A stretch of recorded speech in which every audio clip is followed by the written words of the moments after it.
So welcome everybody. We're delighted to have you. This is our second 2020 election forum for the Longfellow Community Association. My name is Scott Wintner. I'm the secretary of the board and sort of the organizer of tonight's meeting. But you won't hear much from me because tonight we're thrilled to be joined by two representatives, Taylor and Joan from the League of Women Voters, who are going to go through all the ballot measures that are on our ballots. For those of you who have voted already, this will hopefully be, as Jean mentioned earlier, a check on whether or not you did the right thing. And if, like me, you haven't voted, prepare to take notes. And hopefully this will make the decision much easier. So thank you all for being here. On behalf of our board, many of the members of whom are on today. So it looks like we have Jean, our president, Donna, Eric, and I think that's it from our board. If you have any questions about the LCA or if you're interested in joining the board, let us know. Once our presenters start, I'll go ahead and in the chat, put a link in to sign up for our newsletter if you haven't already. And with that, I will hand it over to our presenter, Joan. Take it away. Hello. Yes, my name is Joan Stramanis, and I live in Oakland near Lake Merritt. You'll see my neighborhood on your screen right now in the lower right. So I'll be talking about the ballot propositions and measures, the state and local questions that you'll be faced with. But I do want to make some preliminary comments. Next slide, please. The League of Women Voters does two main services during election season. We educate people and we advocate. Today, the emphasis is on educate, but you'll see as we go through that there are quite a few measures that the League of Women Voters has taken a stand on, and I'll underline those. So there'll be a little bit of advocate activity as well. Next slide. This is very important. Is everyone able to see the slides, or is anybody, please tell us in the chat. If anyone is on the phone, I'll have to be particularly careful about telling you what's on the slide. Can everyone see the slide? Is there anyone who can't see the slides? Tell us in the chat. Okay, I'll assume that you see what I see. And what it says here is that what supporters and opponents say on the slides under pro and con is not necessarily true. People will deceive you if they can. They will lie, or particularly, they will tell only partial truths. Next slide.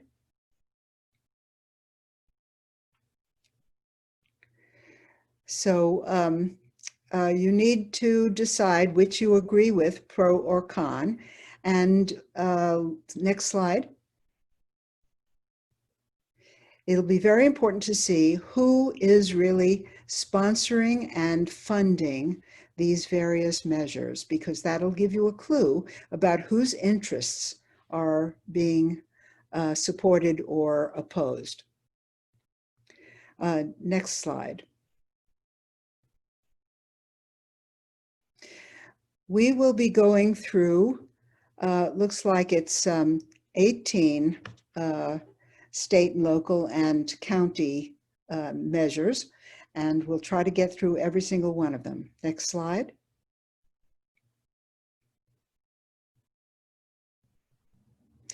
Remember that when you vote, you don't have to answer every question. You can leave things blank, and it's probably a good idea to leave it blank if you really are undecided rather than flipping a coin. It's okay to leave blanks both for voting for individuals and also voting for propositions and measures. Sometimes things are worded in such a way as purposely to confuse you, I'm sorry to say, and so it's better not to vote than to just plump for one side or the other. Next slide. Okay, here come the California state propositions. Let me add to what I've said about people deceiving you. It's very important to think about how these measures and propositions got onto the ballot. In some cases, they are citizen initiatives. In some cases, they are put there by the legislature. And in some cases, the legislature has already taken a vote and passed a law, and some group didn't like it. And they collect signatures and get it on the ballot in the hope of reversing the legislature. And those, if I can editorialize a little bit, those are the instances that you should be most suspicious of, because it means that somebody with a lot of money or somebody with a usually financial or business interest is opposed to what the legislature has done and is trying to get the citizens to reverse what the legislature did. And those are the cases that are most likely to be deceptive, both in terms of their arguments and in terms of their television ads.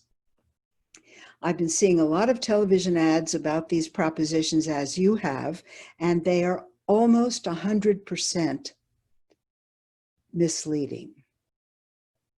So my advice to you is to listen to what we say today and not to what you see on your television screen. Next slide. Okay, the first proposition is number 14, and it is a proposition to continue existing funding.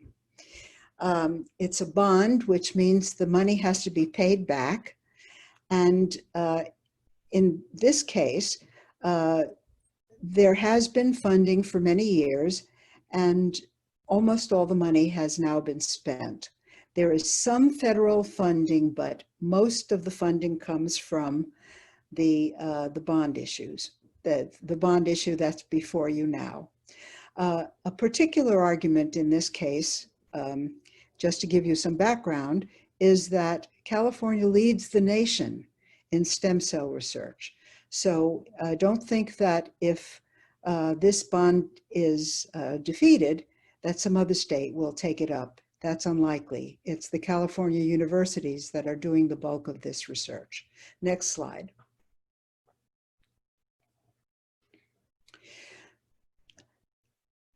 If this is passed, it will permit $5 billion in bonds to be repaid by the California General Fund. The money would be for the medical research and education.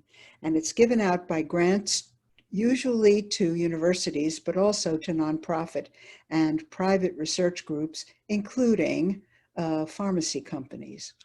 Next slide.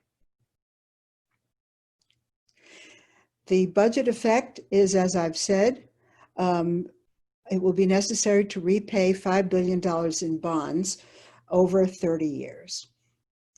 And that will cost about $260 million per year.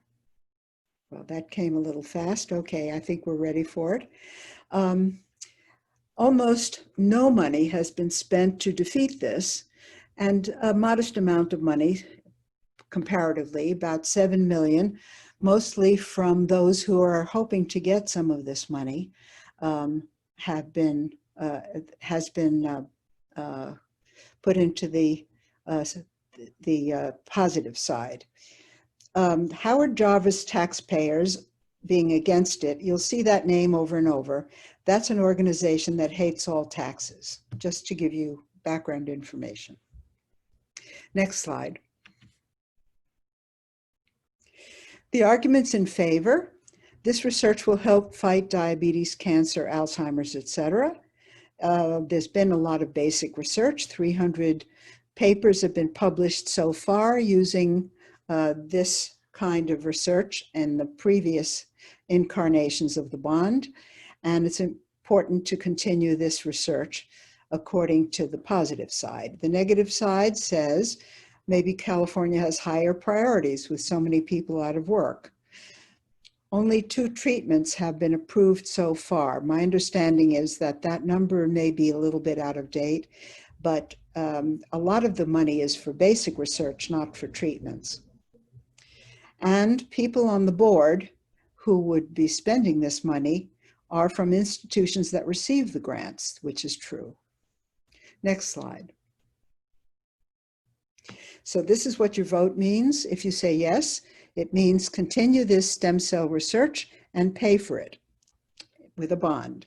If you say no, it means no more bond money will be furnished by the state of California for stem cell research. Next slide.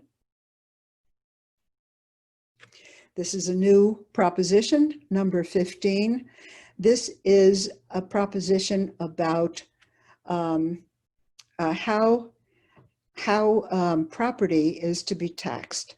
And let me give you some background. This is a follow-up, and some people feel a correction to Proposition 13, which severely limited the amount of property tax that was paid in California by both residential and business property owners. And the original Proposition 13 limited the tax to 1% of the purchase price. No matter how much the property appreciates, it's the purchase price that determines the tax. And the increases were limited to 2% per year. Next. Market value is not the same as purchase price, and that has risen much more. In the case of businesses, usually businesses own the property for a long time, so purchase price might go back decades. And that means that the businesses are paying way less than if the tax were based on the market value of the property. Next. This proposition would have the effect of changing the way that business property is taxed. Business property over $3 million would be assessed at market value, not purchase rate. Next. It would be phased in gradually. It would be reassessed every 3 years at current market value. Next. There would be exemptions. Homes and living spaces are not affected. This is about business property. Even when apartments are owned by large landowners, these are not affected. Small businesses are exempt. Agricultural and religious land is exempt. So this is business tax with these exceptions. Next. The budget effect is enormous, and it's very important to know that Proposition 15 will bring in a lot of money that previously was brought in by this tax and that tax and various kinds of Band-Aid measures to get some more money into the coffers of the state. This would bring a huge amount of money into the state. After costs, the money would be spent 60% to local governments, and 40% to school districts and community colleges. Next. This is a very expensive campaign. A lot of money has been spent for and against Proposition 15. And you can see all of the different organizations that would like to see this, including unions and teachers, the Democratic Party, and the League of Women Voters. So this is one of the propositions that the League of Women Voters has taken a position on, and the position is yes. The people who say no are the ones who would be paying all that business tax, the owners of various businesses. And once again, we see Howard Jarvis Taxpayers Group, which opposes taxes in general. Next slide.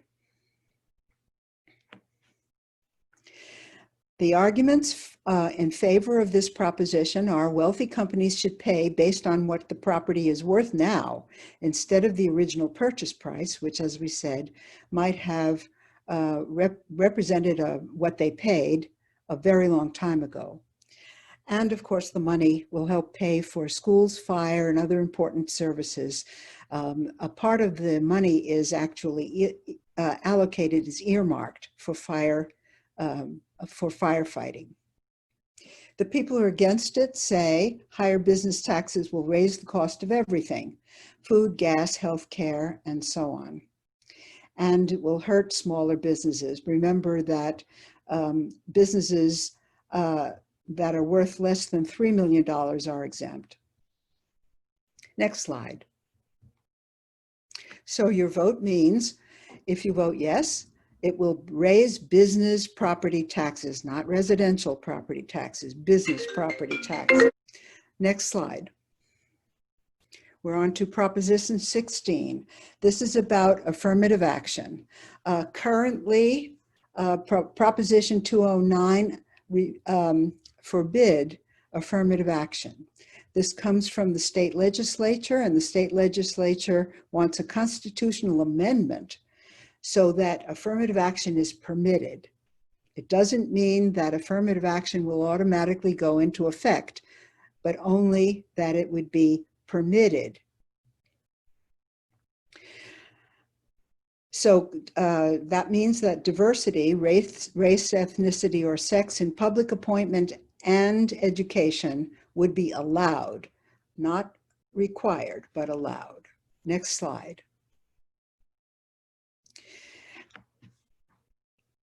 $14 million, a lot more on the affirmative side has been spent, and many organizations would like this to be allowed. Many industries actually would like to use affirmative action to diversify their staffs. Those who are against generally represent student groups that feel that affirmative action is, makes it more difficult for them. Next slide. The arguments for the affirmative side says that this would make up for longstanding discrimination or help to do that, and that all Californians deserve opportunity in education. The side that's against this, that says vote no, says we shouldn't be favoring one racial group over another, and the state should treat everyone the same. So they're against affirmative action. Okay, what your vote means that yes would permit, but not require, state affirmative action in education and employment, and no means it would continue to forbid affirmative action. Next slide. We're on to Proposition 17. Let me pause for a moment and see if there are any questions that I should be addressing.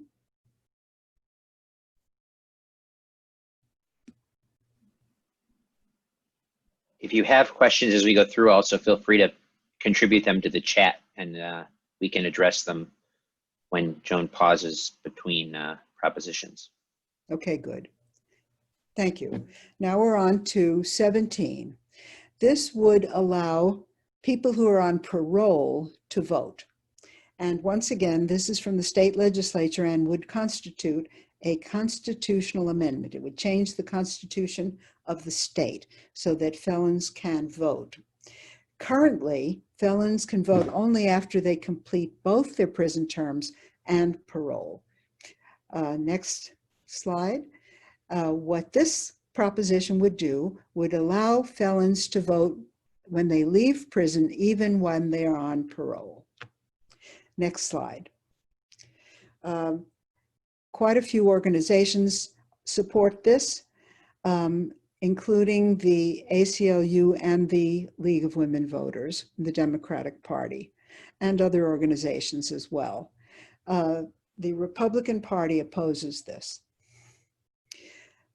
Next slide. The argument in favor: people on parole pay taxes and should be allowed to vote. Voting connects people to their communities, so it increases public safety. That might be a bit of a stretch about public safety, but certainly voting connects people to their communities. The The side that's against this argues that people should complete parole before voting, and parole time is for criminals to prove that they have changed. Next slide. So what your vote means is that if you say yes to this proposition, it would allow people who are out of prison but still on parole could vote. And if you say no, these parolees would continue to be forbidden to vote. Next slide. Proposition 18 is about some, not all, 17-year-olds and allowing them to vote. Once again, this would be a constitutional amendment. The effect would be to allow 17-year-olds to vote in the primary election if they will be 18 by the general election. So that just some of the 17-year-olds who will be 18 by the time of the election, they could vote in the primary. Next. This is supported, not a lot of money has been spent on this, but it's supported by unions and a number of other organizations. And I don't know what the Election Integrity Project of California is, but they don't want 17-year-olds to vote. Not a lot of energy is going into defeating this proposition. Next slide. The arguments in favor are this will help increase voter participation in general, and voters should be able to choose candidates for the November ballot if they're going to be able to vote in November. Another argument that's not here is that people who vote in the primary or vote at all are likely to continue voting. It's a habit that people maintain once they get started. The people who are against it say that 17-year-olds aren't legal adults. They're not mature enough to make important decisions. And that teachers and counselors might influence their vote. And of course, their parents might influence them as well. Your vote would mean that you would allow some 17-year-olds who will become 18 years old by the time of the general election to vote. If you say no, then no 17-year-olds would be allowed to vote. Next slide. Proposition 19 is complex, and it's about changes in property taxes. It would basically allow that people who move for certain reasons would keep the tax value of their next home the same as the old home, rather than rising to the market value of the new home. Next slide. What the tax transfers would be allowed as follows. The current law allows that you can keep the same tax rate if it's the same or less, if the value of the new home is the same or less, and if you transfer within 10 counties. Proposition 19 would not have any limitations on the value of the new home or any geographic limitations. Any California county would be eligible. So you move from San Francisco to LA, you move from San Francisco to Fresno, or vice versa. You would have the same tax rate as your old home. And it's particularly for seniors, those who are disabled, and those who are displaced by disaster. And that is true now, but it's limited, as I said, to certain values of the new home and only to certain counties. Next slide. However, and this is a big deal, when the home or farm is inherited, what happens? Right now, if you live in the right place and are moving to the right place and the home or farm is inherited, the old lower tax values continues no matter what. But under the new law, next slide, under the new law, your family members must live in the home full time. They can't turn it into rental property and get this benefit. So that's a big deal. That's a change. And if what you want to do is protect the tax burden for people whose homes will be rented, then you should be against this, but otherwise for it. And if the value of the home is $1 million or more, the tax is allowed to increase, which is not true now. So that's another change. That's why I said it's complex. Next slide. This slide shows you that if your home is worth $1 million or more, and that's many homes in our area, then the tax would be allowed to go up a little bit every year. If the value is $1 million or less, it would not go up. Next slide.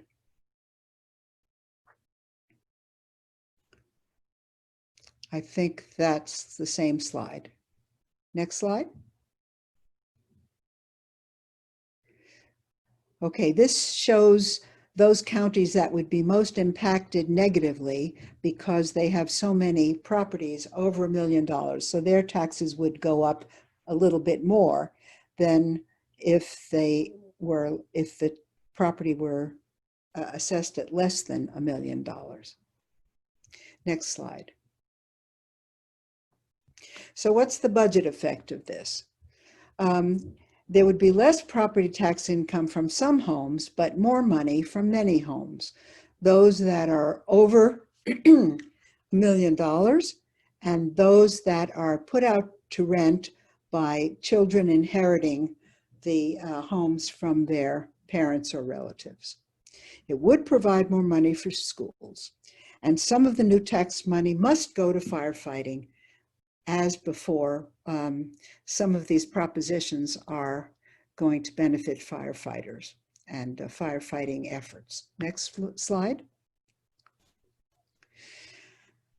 A lot of money is going into this, supporting this proposition. You see that the realtors love it. Why do the realtors love it? Because a lot of people will be induced or incentivized to leave their homes.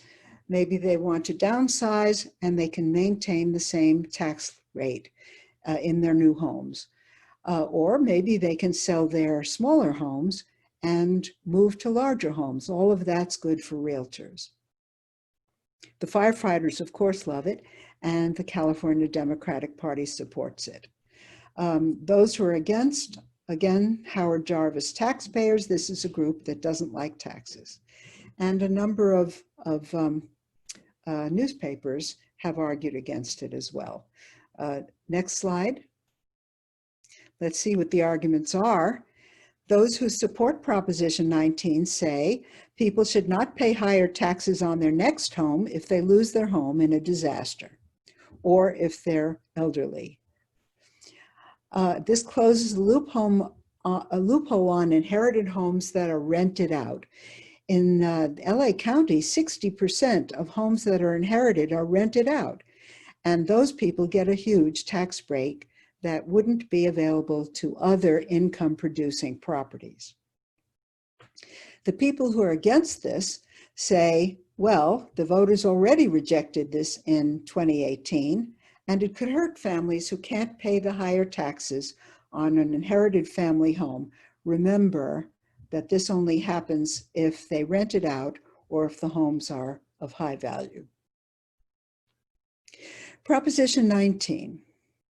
Oh, I'm sorry, we're still on Proposition 19. I lost track. This is what your vote means. Do you want to change the property tax law in these ways, or do you want to keep it as it currently is, limited to certain counties and certain situations? Next slide. Proposition 20. This is a tough on crime proposition. It strengthens the laws against crime. It would require DNA samples for state and federal databases if people are convicted of certain crimes. And it would punish some petty thefts as felonies that are now considered misdemeanors. So for example, a conviction for shoplifting in a dollar value between $250 and $950 would be felony and could mean 3 years in jail. It would also cut back on early release from prison if you're convicted of some felonies. So think of this as a get tougher on crime than we currently are proposition. Next slide. The budget effect is that it could raise costs of courts, jails, and prisons. And I'm not sure that's an important consideration. You can decide, but it seems to me that you should decide on the basis of the merits of this rather than the costs. Next slide. Sorry for injecting my opinion here, but I don't think it's about money. Those who want this to be passed include the California Correctional Peace Officers, the Deputy Sheriffs of LA, the LA Police Protection League, and some other organizations. Those who are against include the Governor Brown Committee and the ACLU of Northern California. Next slide. The arguments in favor of Proposition 20 are California laws aren't tough enough on crime. Don't let violent criminals get early parole. And DNA from drug possession or shoplifting will help solve more serious crimes such as rape. The people against this say California already has some of the toughest laws against violent crime. Millions of dollars for prisons could be spent on other things. And it undoes voter-supported prison reforms of the past 10 years, which is true. The last 10 years have seen a diminishing of the tough on crime laws, and now this would turn that around and and toughen up the law. Next slide.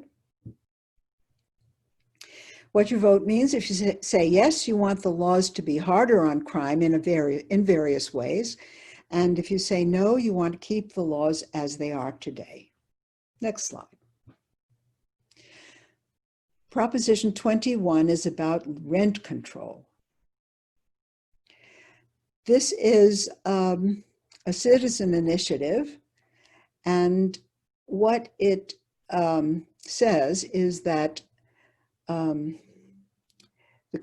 it would change the current law. This current law limits rent increases. It limits how much rent can be increased. That is, it limits how certain cities can impose rent controls. This is a proposition to allow more rent control. The wording doesn't make that clear. I just want to make sure that you understand this is a proposition to permit rent control. Once again, it doesn't make it automatic. It doesn't mean rent controls would go into effect, but it means that it allows more cities and municipalities, more parts of the state, to impose rent controls if they wish. The background is 1/3 of California renters pay huge amounts of their income, 50% of their income for housing. High rents, of course, make homelessness more likely. The effect of Proposition 21 would be, as I said, it would allow cities to limit rent increases. It would allow cities to impose rent controls as we have in our area. But not all areas have rent control. Next slide.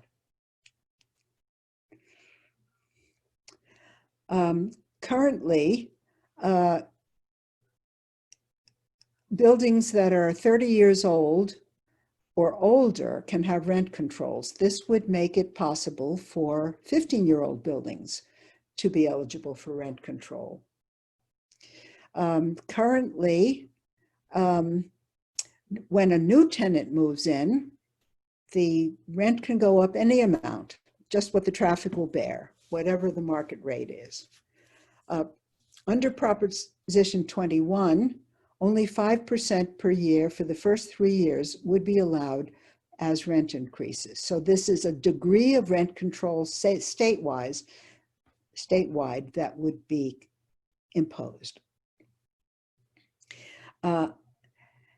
Ongoing tenants would still have a cost of living increase, just as they do now, even where there's rent control, and there would be exemptions.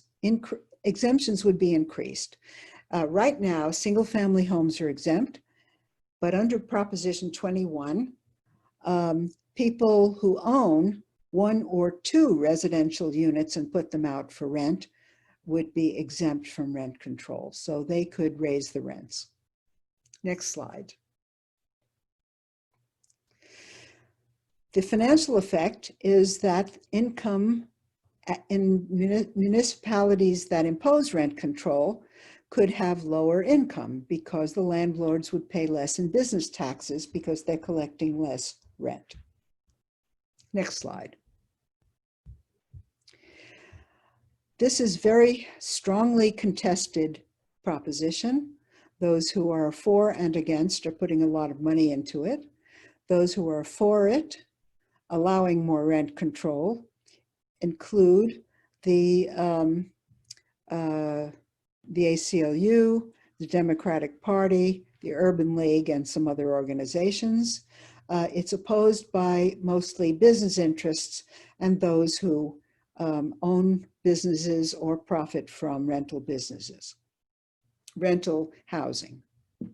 I shouldn't say rental businesses, rental housing. The arguments. The arguments in favor include rent control will help families and seniors stay in their homes because the rents won't go up and drive them away. Proposition 21 is fair because it guarantees that landlords can still earn a profit. Well, I don't know how it guarantees that, but you can decide. The argument against is that rent controls can cause evictions and less maintenance and fewer new buildings because owners will not want to invest in new buildings and in maintenance. Also, those who are against Proposition 21 say that it'll make housing less available during these hard economic times because people will stay in their housing and not move out because they have rent control. Next slide. So what does your vote mean? If you say yes, it enlarges the permissions for rent controls, the options for municipalities and various governmental units to allow rent control, to put in rent controls. If you say no, then rent controls remain as they are. No expansion. Next slide. Proposition 22. This is hotly contested.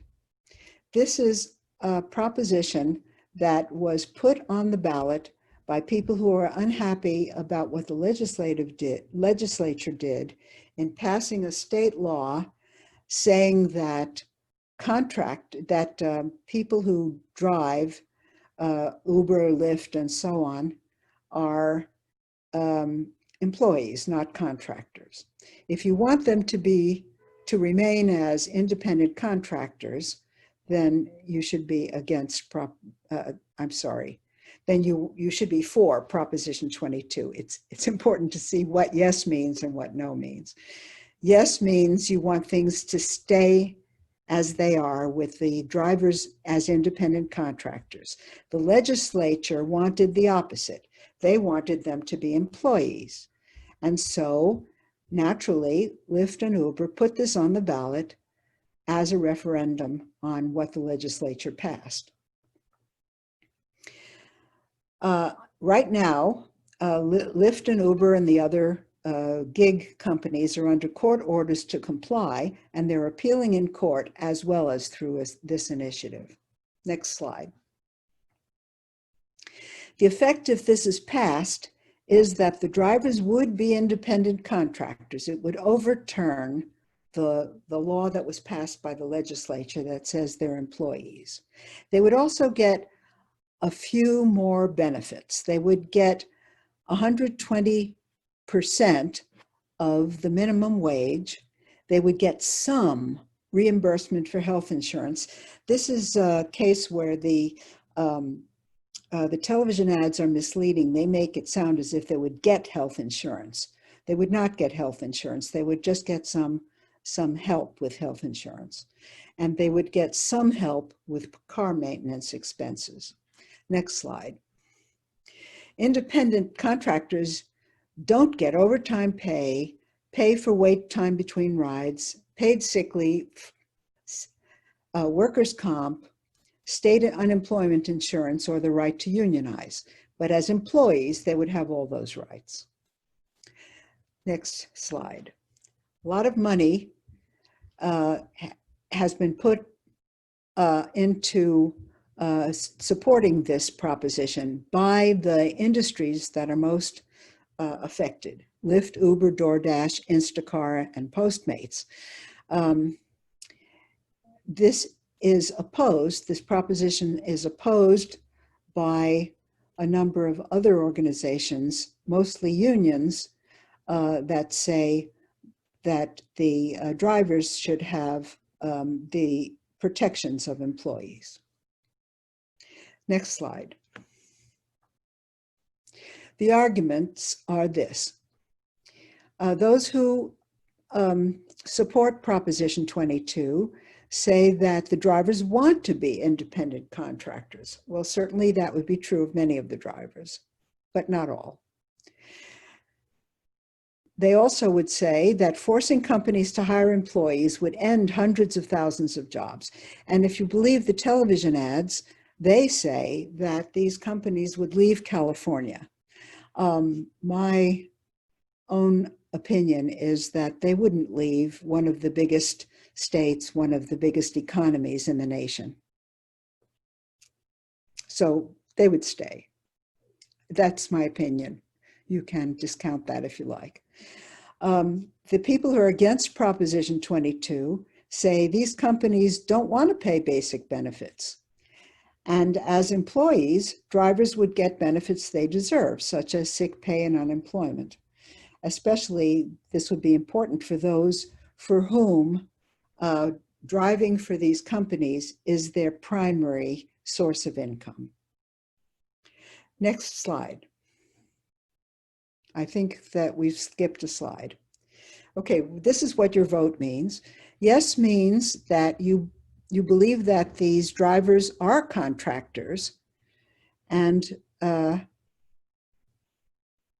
if you vote against this, it means that you think of these app drivers as employees, that they should be seen as employees. Next slide. Joan, we're halfway through on the measures too, and it's 7:50. And it's 7:50, and Yeah. So we have what, another 40 minutes? Yeah, we have another, probably another half hour, because we want to make sure we have plenty of time for questions. Okay, I think the more difficult ones have already been viewed, and this one is in that category, and some of the other ones are easier to explain. So we should be okay on time. All right, Proposition 23 is to increase the regulation of kidney dialysis clinics. There are about 550 dialysis clinics in California, and these keep people alive longer, and probably more of these clinics will appear as the population ages. Next.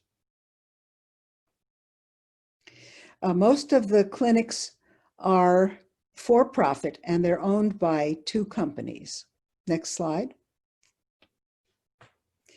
This is really a labor management dispute, and in a way, it should not be on the ballot. It seems to me that the legislature should be adjudicating this, but here it is on the ballot. The service employees would like the these dialysis clinics to be regulated. Saying yes to Proposition 23 would require a licensed doctor on site during treatment. This is the crux of the matter. This is the expensive part of Proposition 23. Next slide. The clinics would have to accept patients regardless of payment method, which most do now anyway, and they would need state permission to cut services or close. Next slide. A lot of money has been put into defeating this, mostly by the owners of those clinics. But it's also true that there are other arguments besides the idea that these clinics don't want to be regulated. And that is it really necessary to have doctors on hand, doctors in the clinics on a full-time basis in order to run a clinic? I can put in a personal note. Someone I know very well is a dialysis nurse, and it's the dialysis nurses who really run the place, and they know more than the doctors about how to do that and how to do it safely. They don't feel that the presence of a doctor is essential. I'm just adding that because of my personal knowledge. Next slide. The people who are in favor of this say dialysis is dangerous and a doctor should always be there. And Proposition 23 prevents financial discrimination. Those who are against say this is not a good use of doctors. It would take doctors away from hospitals and emergency rooms. And in fact, in some parts of the state, there's a doctor shortage. And it would cost more to have these doctors on hand. So that may be the crux of the matter. Next slide. What your vote means is that you want to increase the regulation on dialysis units if you vote yes. You want to keep the laws as they are today if you vote no. Next slide.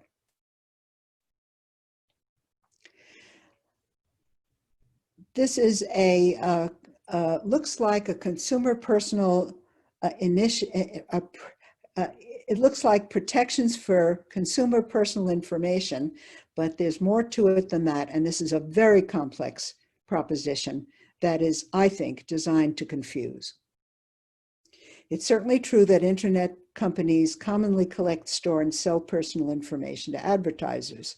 It may include all kinds of information. You know about this.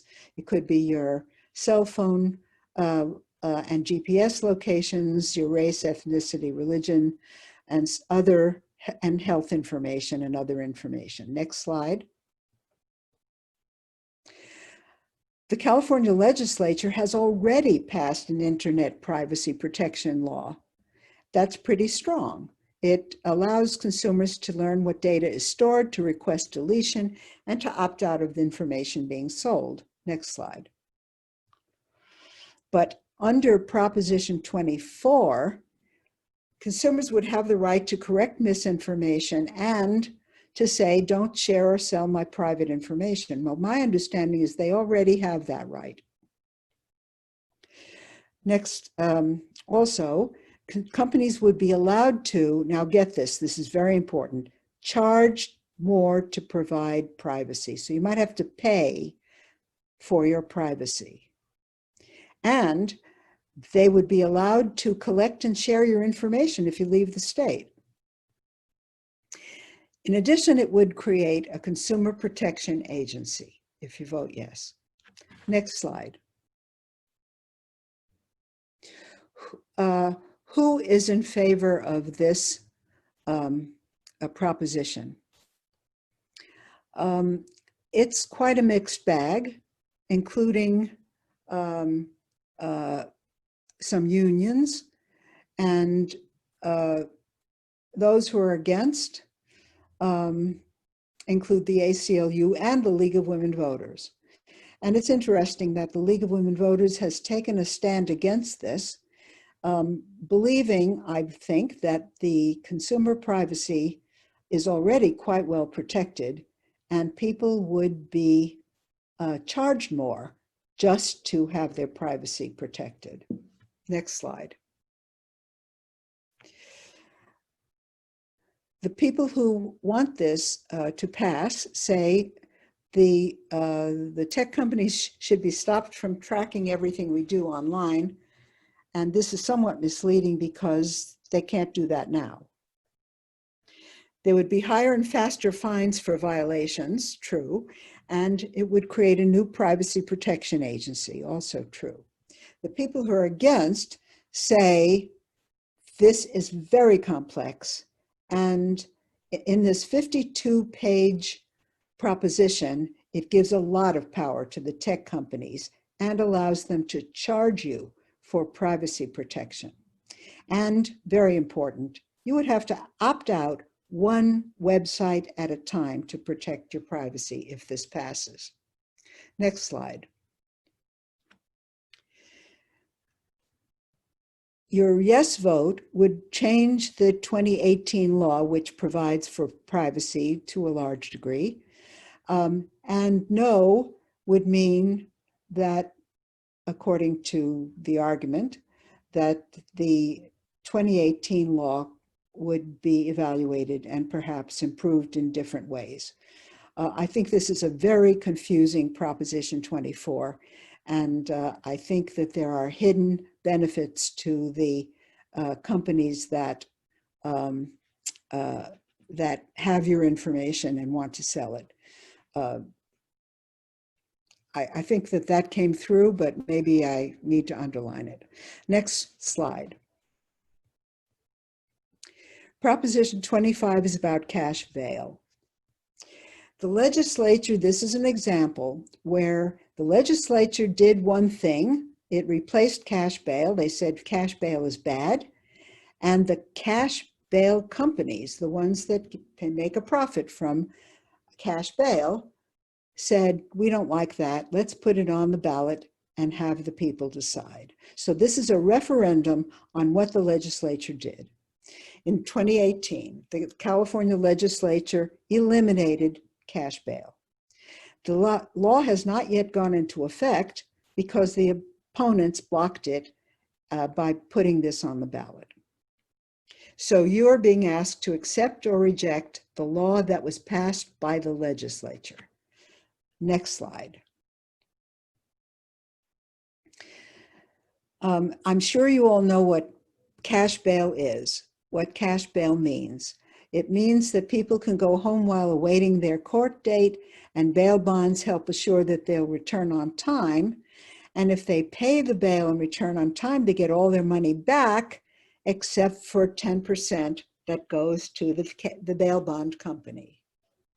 If you are low income, maybe you can't afford the 10%, and you have to go to jail because either you borrow from the bail bond dealer and pay the 10%, or you sit in jail until your trial. Next slide. The effect of Proposition 25 would be to substitute for cash bail a system that would depend upon risk, assessed risk, in deciding who gets released and gets to go home while awaiting trial. If you're considered high risk, you stay in jail. If you're low risk, you can go home. And there are two ways of deciding this. There's a risk assessment tool, which has been called an algorithm for assessing risk, and there's judge discretion is also allowed. Sometimes you would be getting a tracking device like an ankle bracelet if you're allowed to go home but are considered to be medium risk. Next slide. This too is very hotly contested. The people who are against this are the bail bond industry and their supporters, mostly. The people who are in favor of this are the ones who think that the legislature was right in ending cash bail. And that includes the League of Women Voters. So I'm underlining the fact that the League of Women Voters says vote yes on Proposition 25. Next slide. These are the arguments. The people who favor 25 say decisions will be based on safety, not ability to pay, public safety, not ability to pay. And this current system is unfair. If you can't pay, you stay in jail. So it jeopardizes the ability of people who are poor to get out of jail while they're waiting trial. The people who are against say releasing people from jail makes communities less safe. Of course, bail releases people from jail as well. And they also say that decisions may be made by computer programs, which have historically discriminated against African Americans. I have read about that argument, that those computer programs turn out to be biased, and then the question becomes how to make them less biased. Next slide. I think this is one of those cases where the principle is more important than the cost, but in fact, the budget effect is that setting up a new assessment system might be expensive, and the overall costs would be lower, though, if there are fewer people waiting in jail, and we don't know whether fewer people would be waiting in jail. I haven't seen any studies that say that more people would get out than under a cash bail system. Next. This is what your vote means. If you say yes, you agree with the legislature that bail bonds are bad and they should be ended, that cash bail bonds should no longer be the law in California. If you say no, it means keep the bail bond system. Next slide. Now we're going into some local measures, which are a little bit easier, I think, to understand. They're mostly about money.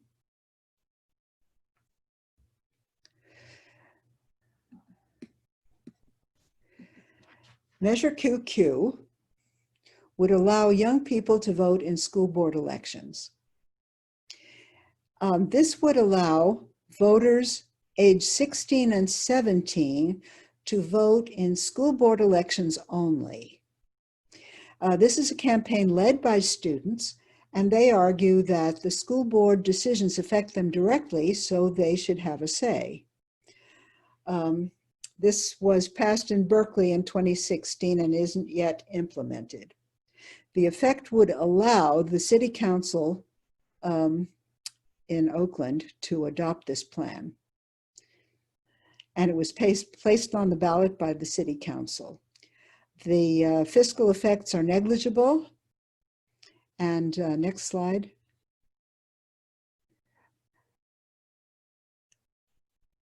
The arguments are that if 16 and 17-year-olds are allowed to vote, school boards would be more responsive to student needs because the students would be voting for them.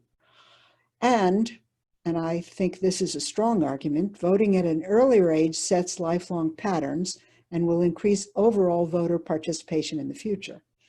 Arguments against: school budgets and decisions are complicated, can't leave them to children. There are other ways to increase voter participation. Those are the arguments against. What your vote means. Oh, sorry, these are the organizations that support QQ. The ACLU and the Oakland Education Association and the Oakland City Council, and nobody has filed in opposition to QQ. Next. So if you vote for QQ, it means 16 and 17-year-olds can vote in school board elections. RR would remove the dollar limit on fines for breaking city laws. This is a very interesting case because today, Nobody can be fined more than $1,000 no matter how bad their infraction because the limit was set back in 1968.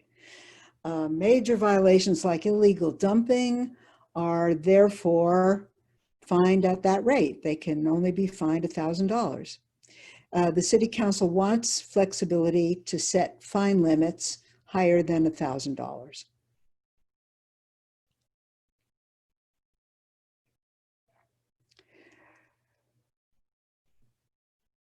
This was placed on the ballot by City Council, which wants more flexibility in setting fines. There would be no fiscal effects now because it wouldn't go into effect right away, but if fines are increased, more revenue would be raised. But the important thing is $1,000 a sufficient penalty for any infraction that might come about by breaking the city laws. Next slide. The argument for, as I've implied, is that this is long overdue since the limit has not been changed since 1968 when $1,000 meant something very different from what it means today. And the city needs flexibility to set fines at levels that effectively deter major violations of laws. The argument against is that people are worried that the City Council would impose unlimited fines, maybe too much. And those people say that this measure is not necessary to deal with illegal dumping.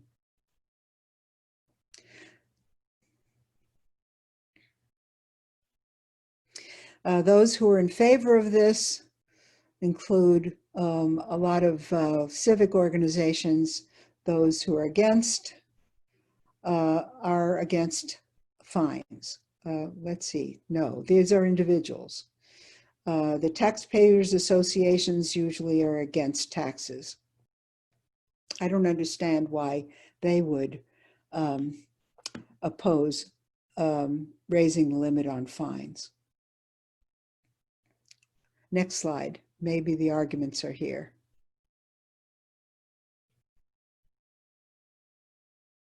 No? Okay. Oh, we've already seen the arguments. Sorry, I got lost. S1 is about the independence of the Citizen Police Commission. The Oakland Police Commission is independent and would be independent and would have oversight of the Oakland Police Department under Measure LL. And the question is, how independent are they now, and should their independence be enhanced? The effect of this measure, S1, would be to authorize the commission to hire and supervise staff and establish the Office of Inspector General. It would give them more independence because they would hire and supervise their own staff. Their scope would be extended and it would cover areas identified for improvement by federal oversight. You might remember that Oakland was put under federal oversight because of misbehavior in the Oakland Police Department, notorious misbehavior. This was placed on the ballot by the City Council, who would like to have more independence in the commission. Once again, I think that the fiscal effects are not the main point of this. The question is the independence of the commission. The arguments for: the police commission needs to be fully staffed to be functional and effective. They need to be empowered to sustain progress made during the federal oversight of the police, even after the federal oversight ends. And no arguments against have been sent to the League of Women Voters. Next slide. The people who support this are, as you see, Rebecca Kaplan, who's the at-large member of the Oakland City Council, and a number of other officials. And no opponents have made themselves known. Next slide. This is the next the next measure is Measure Y, and this is about more money for Oakland schools for repair and safety improvement. This is for capital improvement of the schools. The argument is that Oakland schools have significant repair and improvement needs.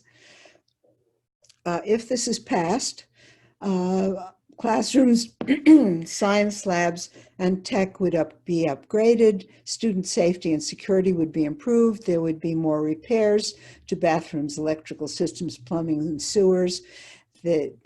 And energy efficiency would be increased, as well as earthquake safety. It would not be used for anything but these capital improvements, wouldn't be used for salaries or operating expenses.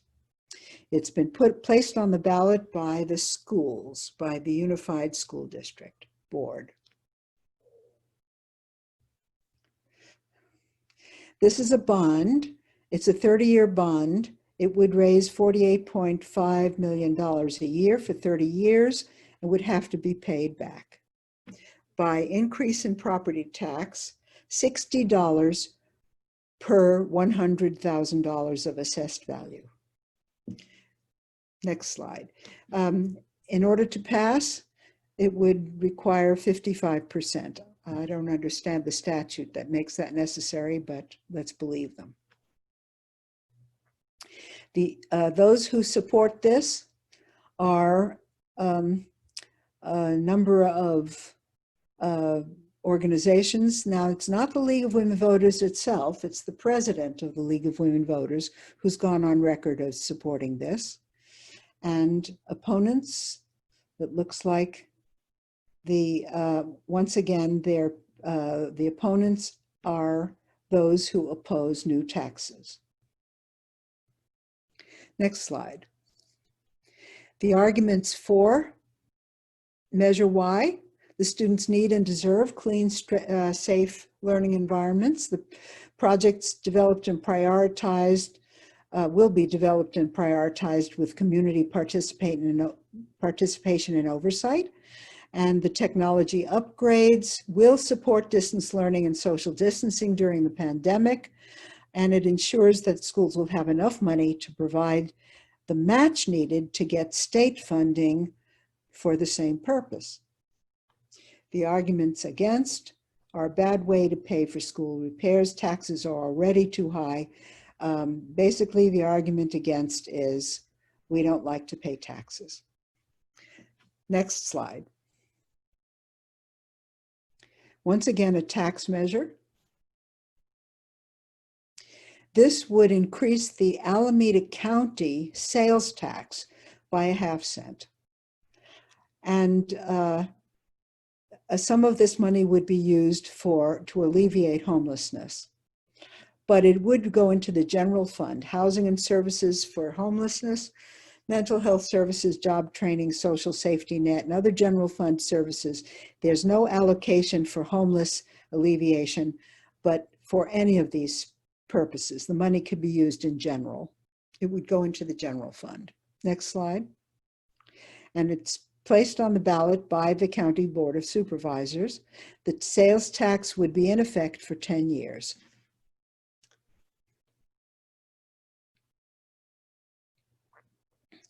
The sales tax would go from 9.25% to 9.75%. It would raise $150 million a year. If the economy suffers, then sales would go down and it would be less money. Next slide. The supporters. A variety of supporters, various organizations. And the opponents, once again, are the predictable opponents who don't like to raise taxes. Next slide. The arguments in favor of increasing the sales tax by ½ cent is that the county needs the money. Not just for homelessness, but for other things. It's misleading to say that this is all about homelessness. It's not. Arguments against. Sales tax is already high at 9.25%, and concern that the funds would not be used for homeless services, but for other things, which may be true. Also, it's a regressive tax like all sales taxes. Next slide.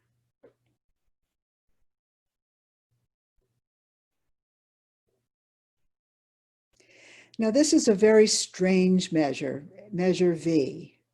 It applies to unincorporated areas of Alameda County, and it would change their utility tax. But everyone gets to vote on it, not just those who live in the affected areas. So we who live in incorporated areas of Alameda County get to vote, and the people who live in unimportant, sorry, I shouldn't have said unimportant. That was a slip of the tongue. Unincorporated areas have to follow what the majority in Alameda County decide. What it would do is it would extend the utility taxes on electricity, telephone, natural gas, and cable.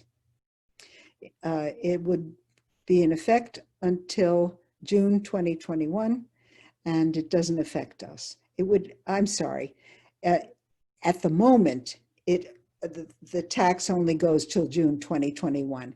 If this is passed, it would go 12 more years. The rate would be the same. It would extend the time period for this tax. That's all that this Measure V does. Next slide.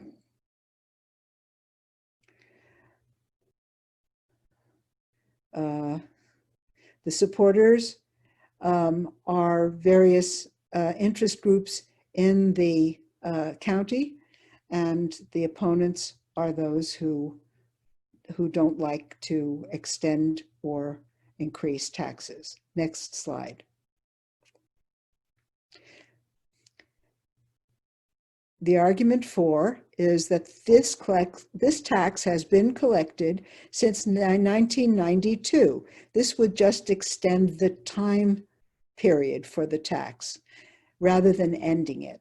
It preserves the tax exemptions for those who are low income and using gas and electricity for life support systems. Nothing would change except the time period when this tax is in effect.